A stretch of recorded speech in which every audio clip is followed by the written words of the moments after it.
equations, all the expressions, or there is some specifications. As the last term is negative, so splitting method is possible. First we write the equations, then and we multiply first term and last term. So what we have product minus 6x square.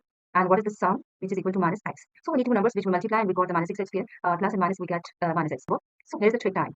What you do, if the middle term is only single, means minus x, so you choose the consecutive terms only is negative and the sum is also negative, and we have different numbers, and then we choose the number in which smaller one is positive and bigger one is negative. We have two factors, that is plus 2 and minus 3. So we write x here plus 2x minus 3x minus 6. We made the factor x into x plus 2. Here is the common is minus 3, so the factor would be x plus 2. We took the common factors which are x plus 2, and here is non-common factor, that is x minus 3. So that is the solution. The solution of this question in which the middle term is plus 6 and the final term is minus 6. This term, first we observe that is it possible the splitting method? Yes. The solution is possible because the c or the last term is negative. Middle term is only 1x. Then the solution is possible with the help of splitting method.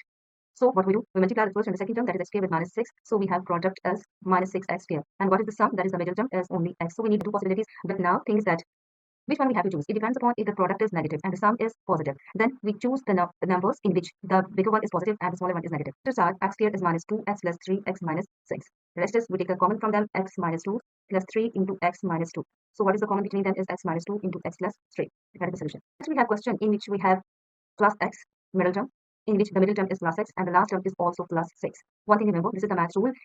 If in any expressions we have plus sign before the last term, that is c, then the solution would not be possible with the help of splitting method. Similarly, case is possible because here is a c, the last term is negative, that is plus 6, and the middle term is only 1, that is minus x. So we don't use the splitting method, and here we use the only quadratic formula.